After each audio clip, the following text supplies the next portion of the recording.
এরপরে প্রথমে আসবে পক্ষদলীয় প্রথম তর্কে বর্ষা ইসলাম। তোমাকে আহ্বান করছি মন্ত্রী তোমার বক্তব্য উপস্থাপনের জন্য।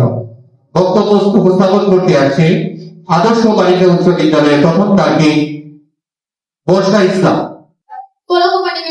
কর্তৃক আয়োজিত আন্তঃস্কুল বিতর্ক প্রতিযোগিতা 2026 অনুষ্ঠানের মাননীয় সভাপতি, বিজ্ঞ বিচারক মন্ডলী, শ্রদ্ধেয় শিক্ষকবৃন্দ, আমার বিপক্ষ দলের বন্ধুরা ও উপস্থিত সকলকে আমার পক্ষ থেকে আন্তরিক শুভেচ্ছা ও সালাম। আসসালামু আলাইকুম। আজকে বিতর্কের বিষয়বস্তু হচ্ছে জীবনের লক্ষ্য নির্ধারণে ও পৌঁছাতে পরিবারের ভূমিকায় প্রধান।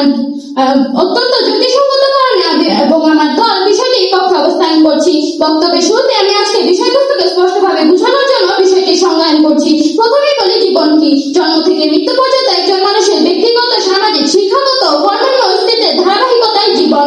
লক্ষ্য হলো এমন একটি অর্থবহ গন্তব্য বা উদ্দেশ্য যাকে কেন্দ্র করে মানুষ জীবনে সফলতার দিকে এগিয়ে যায়। লক্ষ্য মানুষকে জীবনে কাজ করার অনুপ্রেরণা যোগে উন্নতির উচ্চ শিখরে পৌঁছতে সহায়তা করে। আর নির্ধারণ হলো হাজারো সম্ভাবনার ভিড় থেকে নিজের সামর্থ্য, স্বপ্ন ও ভবিষ্যৎ বিবেচনা করে একটি নির্দিষ্ট পথ বেছে নেওয়া। গন্তব্যের স্বপ্নকে শুধু কল্পনায় আটকে না রেখে জ্ঞান, শ্রম, ধৈর্য ও অধ্যবসায়ের মাধ্যমে তাকে সাফল্যে পরিণত করাই লক্ষ্যে পৌঁছানো।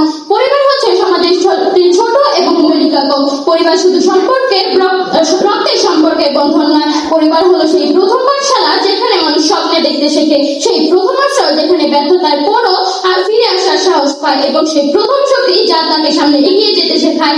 ভূমিকা বলতে বোঝায় কোনো কাজ বা উদ্দেশ্য পূরণে কারো অবদান বা দায়িত্ব। এখানে ভূমিকার পর এই প্রত্যয়টি যুক্ত করে বিষয়টিকে আরো জোরদার করা হয়েছে। আর প্রধান বলতে বোঝায় মূল বা মুখ্যম।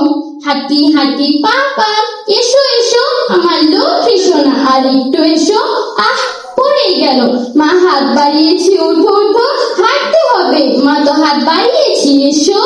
মাননীয় মডারেটর, একটি পরিবারে যখন একটি শিশু জন্ম নেয়, ঠিক এভাবে সে পরিবারের সহায়তায় ধীরে ধীরে বেড়ে ওঠে। একটি শিশু যখন প্রথম হাঁটতে শেখে, তখন তার ছোট পা দুটিকে এগিয়ে নিতে পরিবারের হাঁটি পাশে থাকে। আর জীবনের পথ ঠিক তেমনই। জীবনের প্রতিটি পরিস্থিতি, সেটা হোক ভালো কিংবা মন্দ, পরিবার কখনোই তার হাঁটি ছেড়ে দেয় না। পরিবার থেকেই তারা শিখে মানবতা, নৈতিকতা, মূল্যবোধ, সততা, ন্যায়পরায়ণতা, সামাজিকতা ইত্যাদি ইত্যাদি। তাই বলা যায় পরিবার হলো মানুষের জীবনের প্রথম school.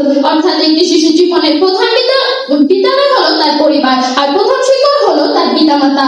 Family is not only the place where we grow up, it is the place where our dreams are born, our values are shaped, and our courage to achieve our goals is built. মানে moderator, শিশু কিভাবে স্বপ্ন দেখবে, কিভাবে লক্ষ্য নির্ধারণ করবে এবং কিভাবে সেই লক্ষ্যে পৌঁছাবে, তার ভিত্তি তৈরি হয় পরিবার থেকে।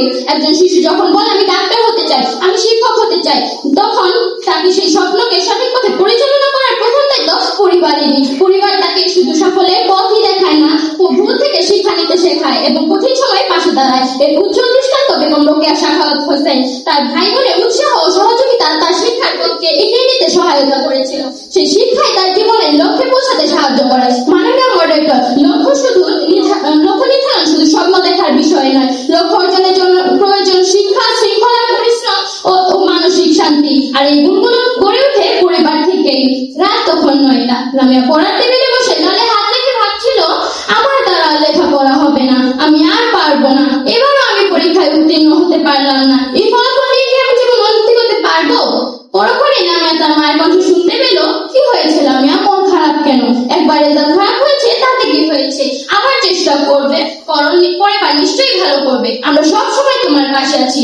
মাননীয় মডারেটর, এভাবে লামিয়ার মতো হাজার হাজার ছেলে মেয়ে ব্যর্থতার পরও ঘুরে দাঁড়ানোর সাহস পাচ্ছে পরিবার থেকে, যা তার জীবনের লক্ষ্য পূরণে সাহায্য করছে। আমি আমার প্রতিপক্ষ দলের প্রথম বক্তার কাছে প্রশ্ন রেখে যেতে চাই, যে পরিবার শিশু স্বপ্ন দেখার সাহসী তৈরি করে, সেই পরিবার কি প্রধান নয়? যে পরিবার তার ব্যর্থতার সময় হাত ধরে আবার দাঁড় করায়, সেই পরিবারের অবদানকে অস্বীকার করা যায়? দয়া করে উত্তরটি দিয়ে যাবেন। পরিবার শুধু আমাদের অর্থ দিয়ে সাহায্য করে না, পরিবার দেয় স্নেহ, অকৃত্রিম ভালোবাসা, শেখায় নৈতিকতা ও মূল্যবোধের শিক্ষা, বাড়ায় সাহস ও আত্মবিশ্বাস, যা প্রতিটি মানুষের জীবনের লক্ষ্য নির্ধারণ ও পৌঁছাতে সহায়তা করে। আমার প্রতিপক্ষ বন্ধুরা হয়তো বলবেন, লক্ষ্য নির্ধারণ ও পৌঁছানোর ক্ষেত্রে নিজস্ব মেধা, আগ্রহ, শিক্ষক ও সমাজের ভূমিকার কথা।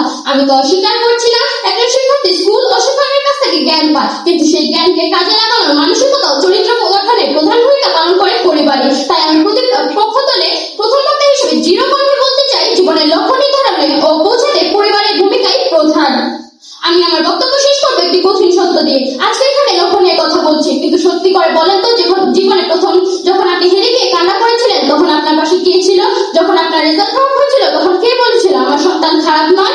যখন পকেটে টাকা ছিল না কে বলেছিল আমার লাগবে না, তুই নে? এই তিনটা প্রশ্নের উত্তর যদি এক হয় তাহলে বিতর্ক করার আর কিছুই থাকে না, কারণ লক্ষ্য দেখানো, ধরে রাখা আর পৌঁছে দেওয়া, এই তিনটি দায়িত্ব যার কাছে তার নাম পরিবার। ধন্যবাদ মাননীয় মডারেটর, ধন্যবাদ সবাইকে।